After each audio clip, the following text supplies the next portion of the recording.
administration has deployed the Department of State Services in what they allege are clearly illegal nocturnal raids. They claim that the raids have been mainly targeted against the South separatist groups rather than the North terrorists, bandits, and kidnappers. Give us your assessment to Well, in the first place, let me say this very clearly, that the foundation of every agitation in this country is injustice.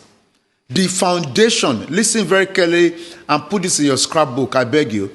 The foundation of every agitation, sir, is injustice.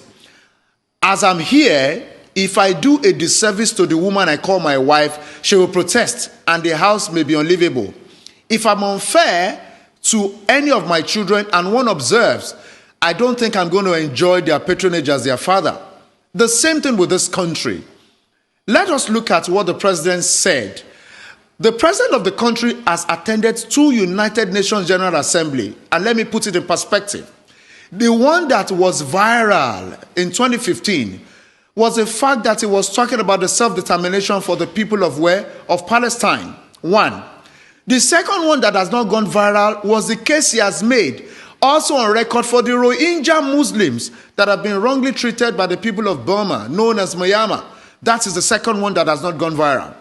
If the president could make a case for them, why is the president or the leadership of this country uncomfortable with people asking for self-determination? Nigeria is a signatory to all the conventions available that permit or allows for self-determination. And why would anybody ask for self-determination?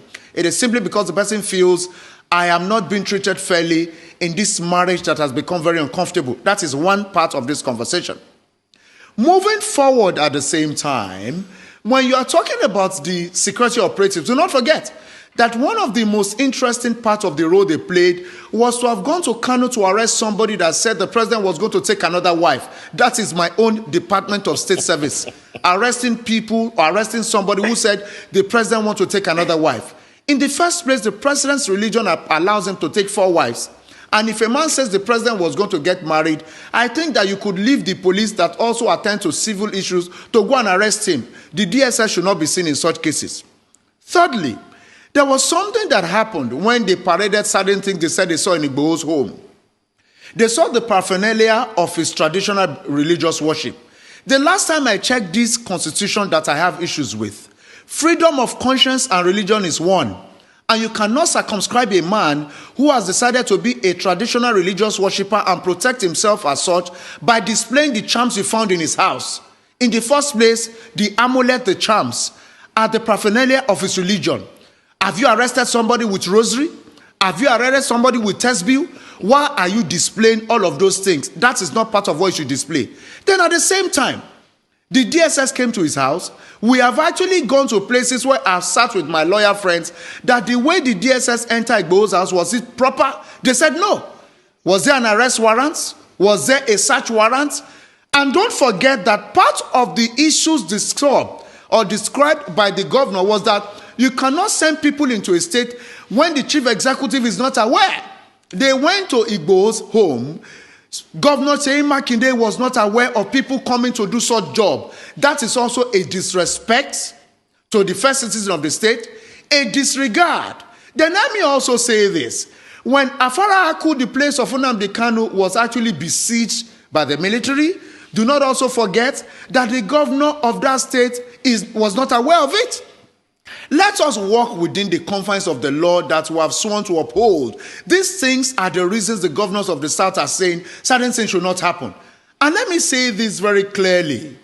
The agitations may not abate, because if you think you have curbed one, other people are actually rising up and saying, no, treat people. Do you know that the Anglican Church in the East, in Anambra, for instance, according to certain things that I read recently, have stopped the use of the Nigerian flag, and of course, they don't accommodate the national anthem again. That I read somewhere about 3 days or 48 hours ago. You see, when people see that you are not listening to them, they will find a way to get your attention. For instance, we are talking about the South people at the same time who are complaining. Has any respect been shown to the people of that region? Let us know that as students of political history, it took a lot of battle for them to even get the 13% derivation that they get today. And they are still telling you that the host communities are affected. Excuse me, people, I have traveled in the south of the country. I've gone to the pipelines. I am not a media person that sits in Lagos and talk. I have gone to the creeks. I've gone to the waterways of Ahoda. I've seen this pipeline, and I see the stark poverty in the lives of these people. Wow. Let us treat this country with fairness and justice so agitations can stop. I appreciate this platform, and thank you for having me. Well, thank you so much for your contribution.